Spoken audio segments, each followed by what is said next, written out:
Hello, everyone, and welcome to this postgraduate session for the Master of Environment and Master of Conservation Biology. My name is Olivia, and I'm currently both an undergraduate student and a student ambassador at Macquarie University. So in this session today, we'll be providing you with some helpful information and insights regarding two of our most popular courses in environmental and biological sciences, as well as walk you through some of our most frequently asked questions with our two course directors, Associate Professor Peter Davies and Associate Professor Adam Stowe. So a warm welcome to you both. To start off today, I'm just going to start with the questions that we get asked most frequently. So Peter and Adam, I'll start with you, Peter. Would you just be able to give us a course overview of the Master of Environment and Master of Conservation Biology? Yeah, thanks, Olivia. Look, I'll start with the Master of Environment because that's the one that I know most about, and then I'll pass to Adam to talk about the Masters of Conservation. So the Master of Environment is a postgraduate degree that students will enter typically after they've done their undergraduate studies, often with a related background, but frequently we get students sort of end up with what we call a non-cognate or non-background, and it's a 2-year full-time equivalent degree, but those 2 years start to become less the more related your undergraduate studies have been. So students can understand not just what are the environmental problems that humanity is facing, but more importantly, at a postgrad, we start to focus on how you can address those problems, how you find solutions. And it's in that context of both the biophysical environment, the social, political environment, as a way of making change. Look, the backdrop to entry is pretty similar to what Peter just outlined. In fact, so I'll just dive straight into the masters, focus, Masters of Conservation Biology focus. So it's focused on the conservation of biodiversity, and when we're talking about biodiversity, we're talking about genetic variation, species variation, and also community structure and variation. And so it's a multidisciplinary approach that looks both at the threatening processes to biodiversity and also what the solutions might be. It's a course that's very much focused on the future. So we've got a very future-focused approach to conservation. We're looking forward to seeing what the environment's likely to shift towards under many different stresses in the future and how we can best address those. Fantastic. Well, they both sound like really interesting degrees and obviously very in line with some of the things that we're experiencing in the world today. So I just wanted to ask next, what do you think makes us unique compared to other providers in the same field? So Adam, I'll start with you this time. Yeah, I think there's a number of factors that make us unique. One is the lovely campus and the location of the campus. So Macquarie University has a very natural sort of setting. It's close to Lane Cove National Park. So we've got a lot of natural resources nearby that we can utilise for teaching in environmental and conservation-based work. We also have a very research-focused and research-active team that rank very, very highly at a global level in terms of research output.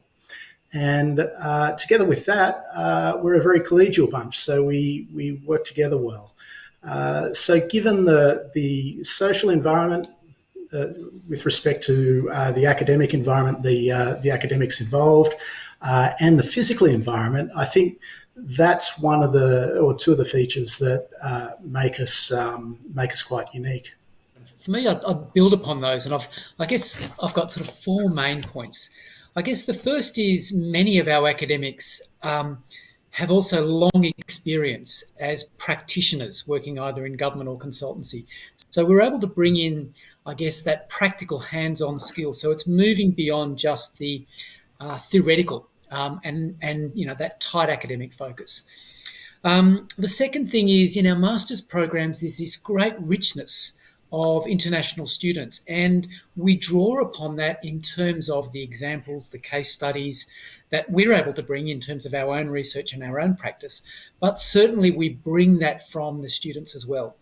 And so, we're living in an ever increasingly smaller world. And so having that international focus is absolutely critical. And it speaks to also the job opportunities that can arise. The last 2 points, the first relates to the field-based learning, and Adam was touching on the campus, the green campus, the proximate Langcove National Park. But in almost all our units, there's a degree of fieldwork activity. And that gets you out of the classroom and thinking about problems in that site-specific, away from the books, problem-based learning opportunities. And we find consistently with students, particularly when we look at other degrees, that it is that authentic learning that the students love and take a lot of passion from their units of study into, I guess, that delivery of problem solving. And I guess the last thing to that, we in the assignments that we set, and students never like to talk about assignments; they always get a bit nervous. But we try to focus those on problem-based learning. So it's not the conventional write an essay. It's about, here is a problem, you need to solve it. Here is an issue, you need to write a report about it, because these are the skills that the students will then be doing when they get into the workplace. And certainly I know from working for 20 years, I never wrote an essay when I was working. It was always reports, briefing notes, studies, etc. So they're the things that we bring into the curriculum. Fantastic. And on that note, I just wanted to ask as well, could you share some of the interesting projects or field activities that some of the students in the course have been working on? Yeah, look, I'll start quickly, and it's a unit that we've been running for a long time. That's down in Jervis Bay, which is a couple of hours south of Sydney, and it's about a week-long field trip. And there's some students have rated it as not only the best study experience, but there was one that was the best experience of their life. But essentially what it is, going down to one of these most beautiful parts of Australia. It's some of the whitest sand you'll ever come across. And while you're down there, you're working with all your colleagues doing group work, collecting data, whether it's water quality, terrestrial ecology, some social data, some risk information. And at the end of the week, you bring that all together in terms of a report and presentation. And so it's that, deeply authentic, but also collegiate activity that the students love.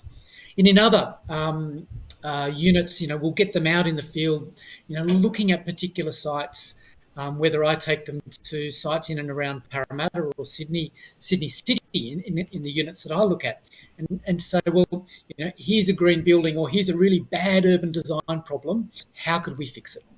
Yeah, I guess the unit that I'll focus on, we've got a internship-based unit.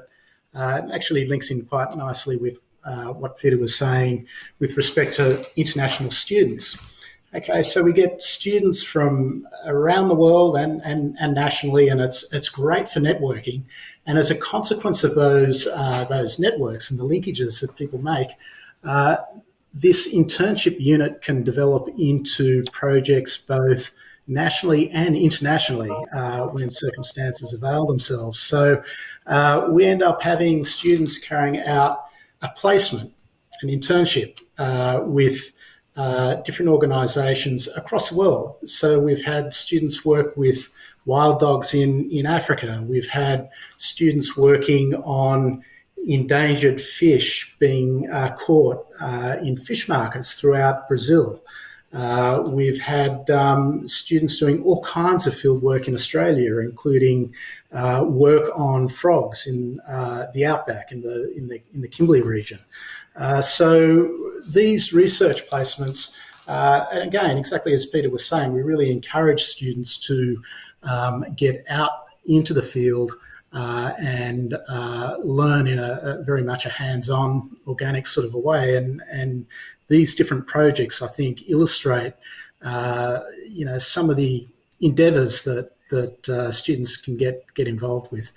Definitely. And as a Macquarie University student myself, I know that, that carries across a whole bunch of different faculties, and it's great to have that hands-on learning. Now, in terms of understanding someone's individual impact, sometimes when we talk about issues like climate change or conservation policy, they really feel like big topics for national cabinet.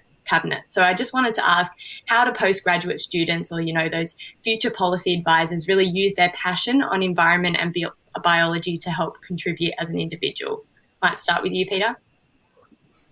Yeah, look, science to policy is one of my passions, and I've got a current project that I'm doing with some colleagues in Africa. And part of that is sort of changing that discussion where often in academia, we focus on the science question, and there's this less emphasis on how we then translate that science into one part of the decision-making process.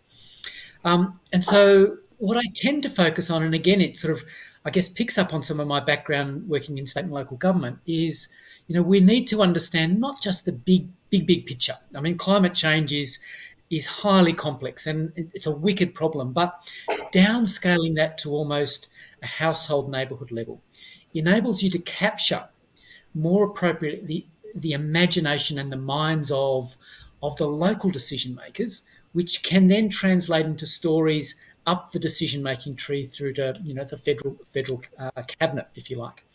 So whether it's extinction loss, whether it's climate change, whether it's the sustainability of our cities and our regions, these are all things that can be downscaled. So some work again that some of our students do that I've been working on, which is there are cities in Indonesia that are sinking. And climate change is just going to make that worse. And they're sinking because of groundwater extraction, a whole bunch of things. And they're sinking by about 10 centimetres a year. Now, these are real problems at that local city level that you can imagine. And we can show photos and we discuss these issues then with that opportunity of creating that policy dialogue for change. Yeah, look, I guess building on that a little further, and this is drawing upon my background in environmental education, I think if you can carry that passion forward, and exactly as you were saying, Peter, if you can communicate that even at a very local level, then I think that has an impact, and in fact, I'm sure it has an impact. So I think just because you're a single individual doesn't mean that you can't make a positive contribution towards conservation and environmental matters. And even if it is only by communicating your passion with those around you, that in itself has an impact. However, I will say that we have great success across the board with our graduates, and they if they're not already practitioners in conservation, they end up getting employment in a range of different fields, and that enables them to engage with their passion and make that difference that I think most people that enter into these master's degrees enter with that ambition in mind. Fantastic. And on that note, I know you both mentioned before that sometimes students might come from a non-environmental background. So I really wanted to ask, what is your advice for people who are thinking about moving or switching to either the environment or biological science profession? Might start with you, Adam. Yeah, so look, the way that the courses are set up, both the certificate, diploma and the masters, they're set up to enable people to gain the requisite knowledge and skills to be successful practitioners in that field. So the way that the programs are set up, it facilitates that. So we encourage those that have that passion. If you've got the passion, that's the main thing. If you've got that passion, please follow your dream, because we have set it up to support you with getting the fundamental knowledge to work through the program and be successful with it. So please don't be dissuaded. if you don't have a strong background in biology or the environment. Yeah, look, I'd add to that a little bit further, and almost more strongly, because the complexity of many of the problems that we're facing nowadays are ones that transcend a very singular disciplinary approach. So when we're thinking about ecological conservation, we're not just having to think about the natural environment, and it's because it's the relationship with people who are clearing, who are modifying these landscapes. And in many ways, I'm seeing this great opportunity to actually bring people from these other disciplines into the fore in terms of assisting with that transformation that we're needing to make more sustainable societies. And I think within that, when I first started practicing, some years ago, there were very few environment officers or environmental scientists in government. It's sort of strange to think about that nowadays because it's now common. But what I'm finding over time is, every year or two, I'm discovering new positions in this field that I would have never heard of. So, I've seen green roof biodiversity officers whose specific role is to support green roof innovations, technologies in the in the city of Sydney. I've heard of sustainability concierges who are, walk around and facilitating those discussions with businesses and the communities around sustainable practices and behaviours. Fantastic. Now, you may have already answered my final question for today, but I just wanted to really ask, because obviously environment-related topics like renewable energy and ESG are so significant today. They're bringing all the needs of business and society together. So with that in mind, I was going to ask, what are the career opportunities post-graduation for both of these degrees? Now, I know, Peter, you've already touched on some, but if you had anything to add to that question, jump in. Yeah, look, I think it's, there's this really emerging field both in the government, non-government and private sector. And what I'm seeing with most recent discussions is, the rise of carbon accounting. And so, this code red in terms of emergency that we're at the moment, there are industries and there are governments that are having to think not just a little bit, but really hard about what their carbon futures are going to look like. And that's everything from how they're going to collect their waste from a residential perspective, all the way through to, big urban development corporations that, design subdivisions and build high rises. So what is the embedded energy? So when when I'm thinking about future jobs, they're so mixed and varied. And again, it's the imagination and it's almost the unpredictability. But what I can say for certain, drawing upon, I guess, my last sort of 30 years in this space is, there is an upward trajectory in terms of employment opportunity and an ever-increasing diversity of jobs in and around these spaces. Yeah, look, as you said, Peter, there are a lot of emerging opportunities, and they are difficult to predict. And I guess again, and I know both Peter and I, when we're designing the teaching, an important component to that is developing generic skills that enable people to adapt to changing circumstances in the workplace. So that's one of the key features that we've embedded in the program. So keeping in mind that the employment sort of landscape is likely to change rapidly, we look forward, and certainly in the area of conservation, we're going to see hopefully large investment, but there's going to be large scale changes that need to be addressed, particularly with respect to climate change. There's going to be jobs associated with translocation, genetic rescue, a whole range of conservation-based opportunities, both in the private sector with NGOs, also the government sector, and